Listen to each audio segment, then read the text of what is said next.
Assalamualaikum warahmatullahi wabarakatuh. Kepada yang terhormat Bapak Ibu dosen penguji uji kinerja, perkenalkan nama saya Muhammad Aminullah SPD, mahasiswa PPG Guru Tertentu periode 2 tahun 2025 di LPTK Universitas Muhammadiyah Mataram dengan nomor induk mahasiswa 20.2090.1151. Pada hari ini, Kamis tanggal 11 September 2025, saya akan melaksanakan praktik pembelajaran dalam rangka penilaian uji kinerja. Ini KTP saya. Demikian perkenalan saya. Sekian. Wassalamualaikum warahmatullahi wabarakatuh.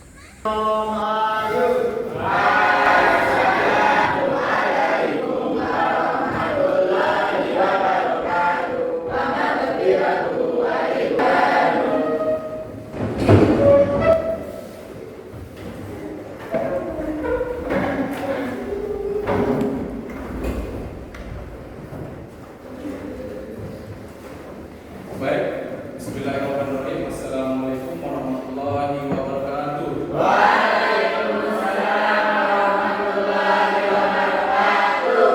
Selamat pagi semuanya. Pagi. Bagaimana keadaannya hari ini? Baik. Baik, semoga hari ini kita diberikan kesehatan dalam melaksanakan pembelajaran pada pagi hari ini. Itu ya? Seperti biasa, sebelum kita memulai pembelajaran, silakan ketua kelas untuk memimpin doa. Silakan ketua kelas. Yang baik berdoa.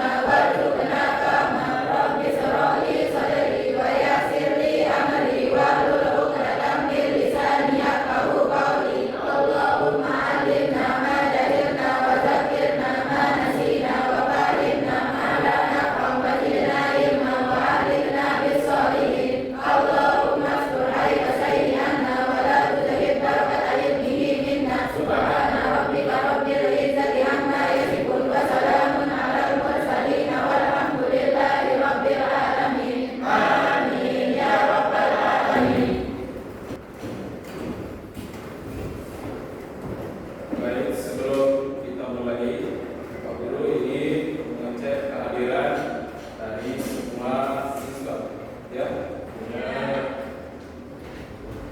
Amira Rafi, Ahmad Hafizin, Fatma Fadilat, Hirmawati, Baik Monarisa, Khairul Wati, Maulidiana, Elmi Wali, Hairani, Nadia Sapitri, Nindi Amelina, Reni Mulyanti, M. Yusran Hamzi, Samuraini, Ulan Sari. Ya, semuanya hadir ya. Semangat. Sebelum kita lanjut ke tujuan pembelajaran yang selanjutnya, Pak Guru ingin mengulas kembali materi pada pertemuan yang kemarin, yaitu peserta didik memahami pengertian dari teks hikayat, kemudian peserta didik mampu mengidentifikasi struktur dari teks hikayat. Itu ya? Kira-kira pengertian dari teks hikayat. Nah, teks hikayat merupakan karya sastra lama berbentuk prosa yang berisi kisah, cerita, atau dongeng tentang tokoh-tokoh Islam, raja, bangsawan maupun pahlawan, dengan berbagai peristiwa yang seringkali dilengkapi dengan unsur keajaiban, kesaktian, dan hal-hal luar biasa. Nah, dari pengertian ini saja kita bisa mengetahui perbedaan antara teks hikayat dengan cerita yang lain. Kata kuncinya di sini yaitu teks hikayat itu bercerita tentang kehidupan raja. Nah, selanjutnya ada ciri-ciri dari teks hikayat.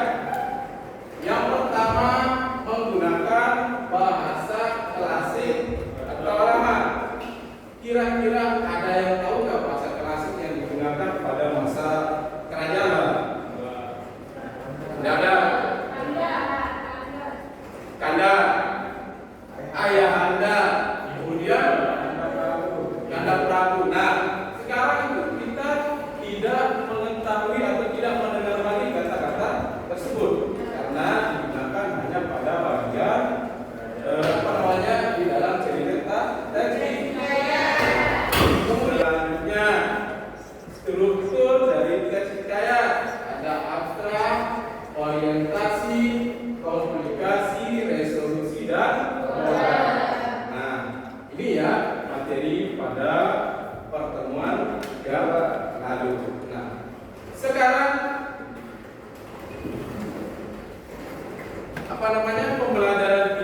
didik dapat mengetahui nilai-nilai yang terkandung di dalam teks hikayat.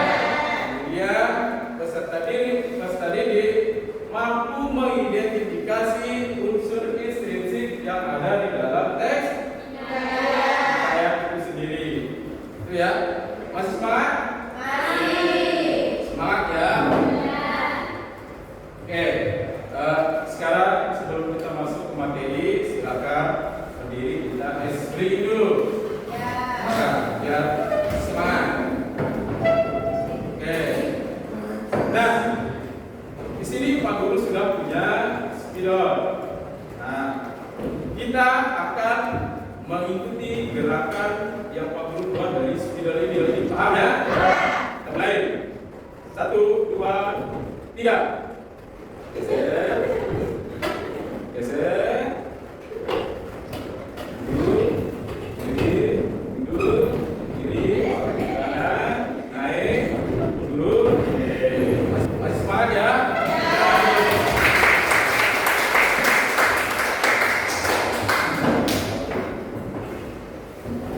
Baik, sebelum kita masuk ke materi ini, Pak Guru ingin bertanya, ya, kira-kira kalian pernah tidak menonton cerita baik itu hikayat maupun cerita rakyat yang lainnya? Kemudian yang kedua, siapa kira-kira tokoh atau idola kalian, idola favorit kalian? Ada yang punya idola? Ini siapa?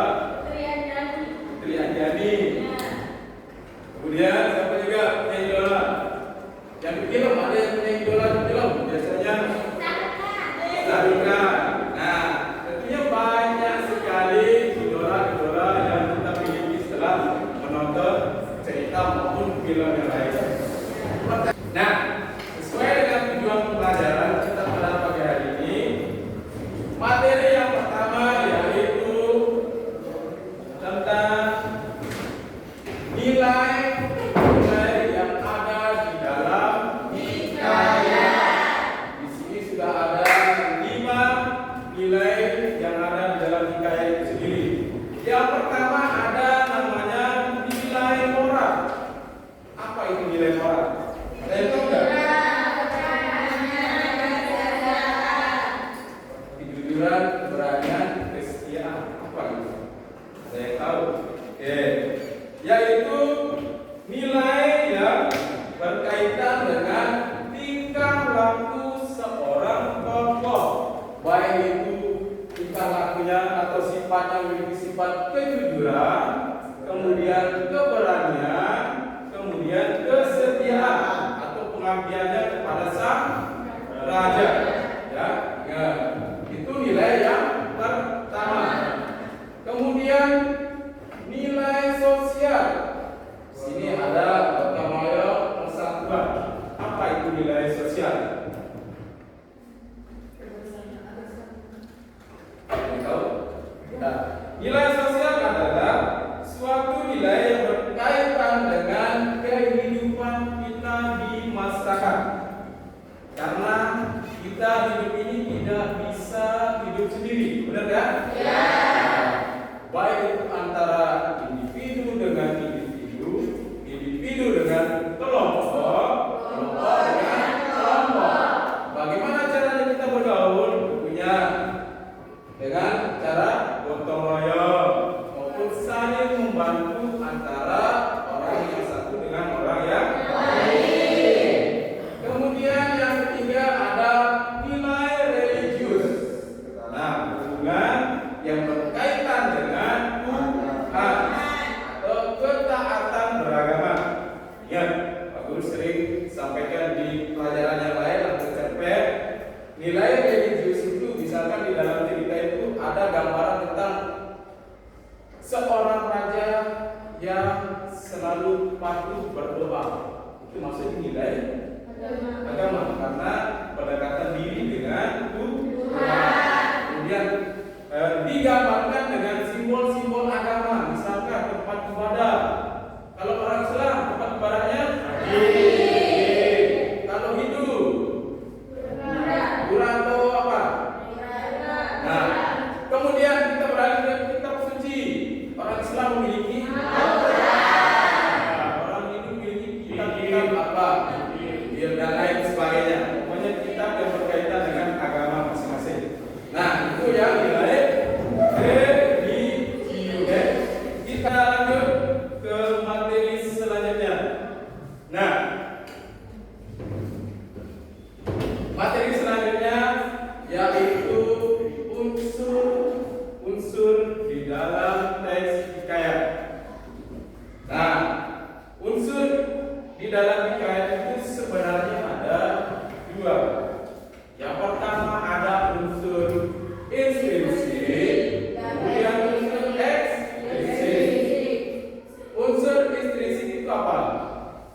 Ada yang masih ingat? Yang pertama ada namanya tema yang bersifat kemudian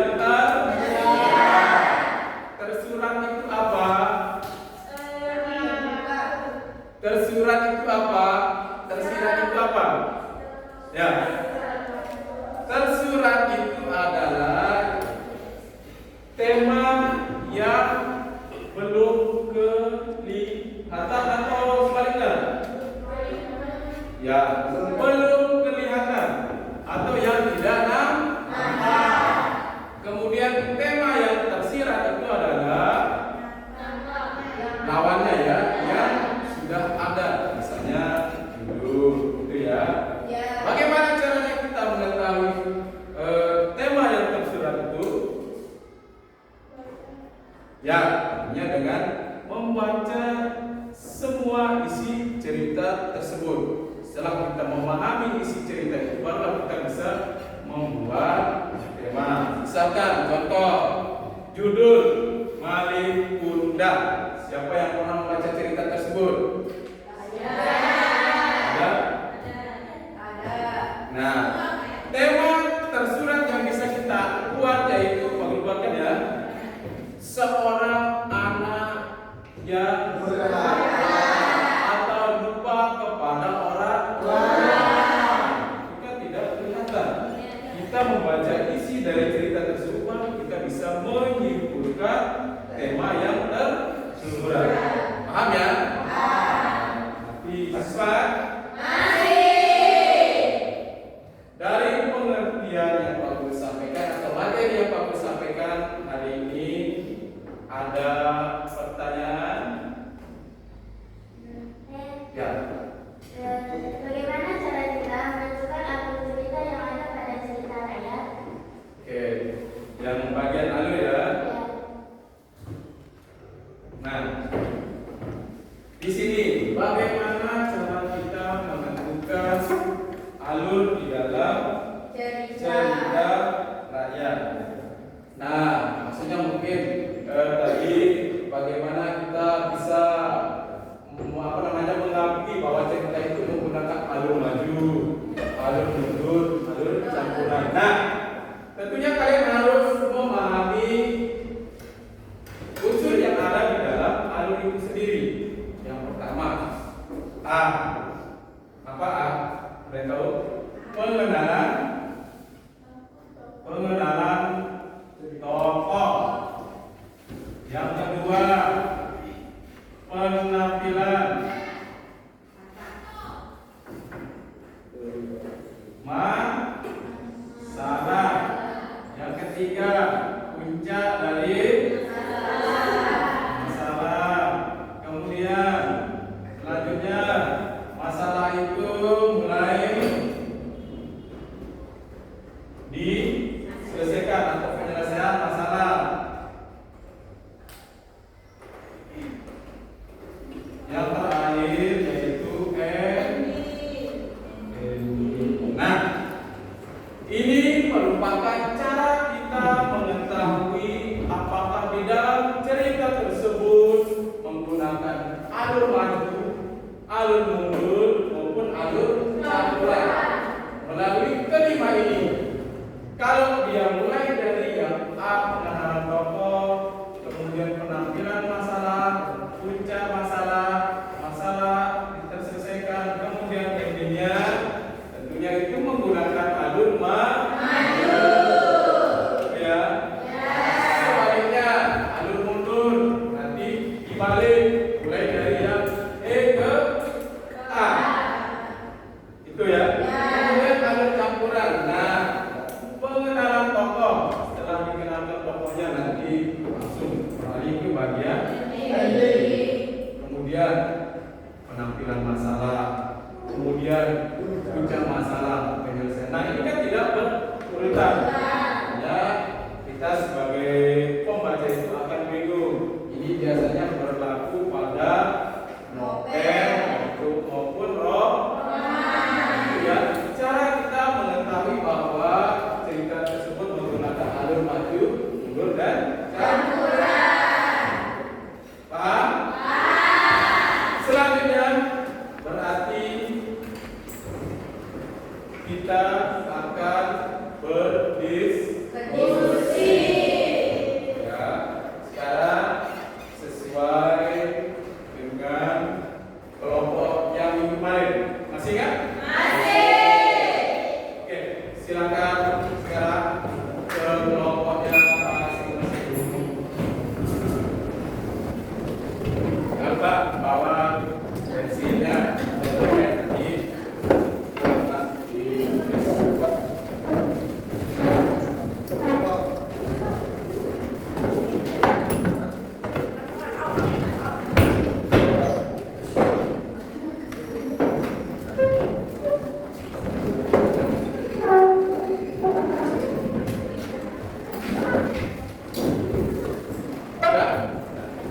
selanjutnya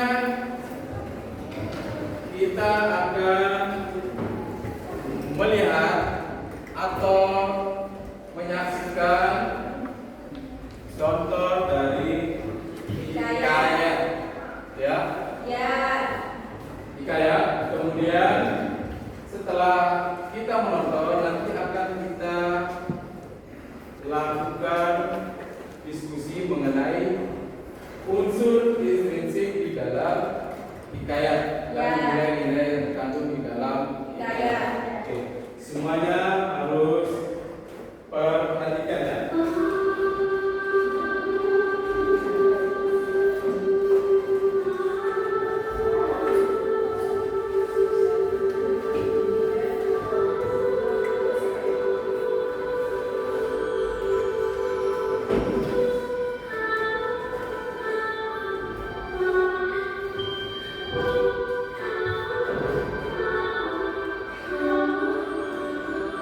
Syahdan tersebutlah pada zaman dahulu kala.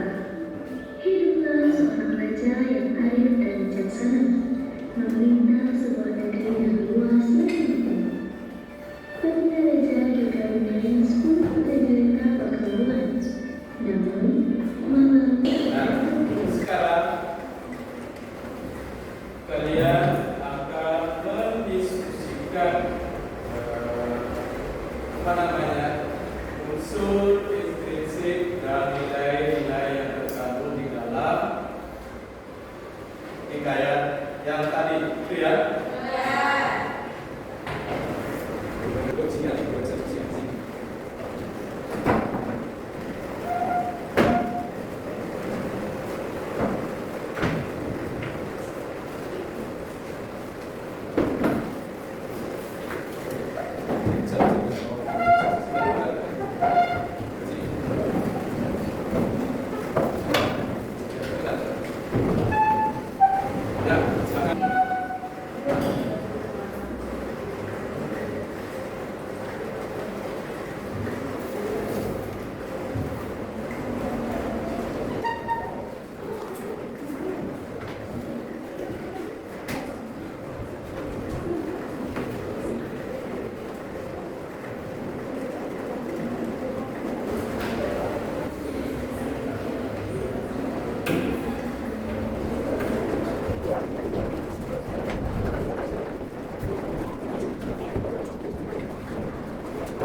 Dan baik. Kesimpulan dari hasilnya diskusi yang tadi bahwa di dalam teks kita ini sudah lengkap ya. Itu yang termuat di dalam kita ini semuanya sudah lengkap, mulai dari tema, alur, kemudian akar, sudut pandang, gaya bahasa, kemudian nilai-nilainya sudah ada. Sekarang Pak Guru ingin merefleksi kembali kalian.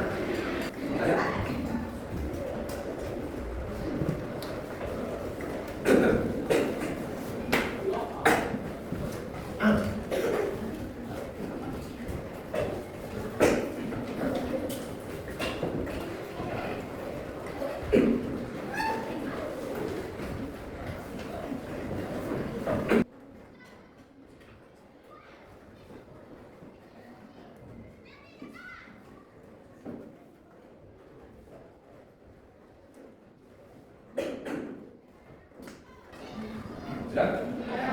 Silakan dimulai.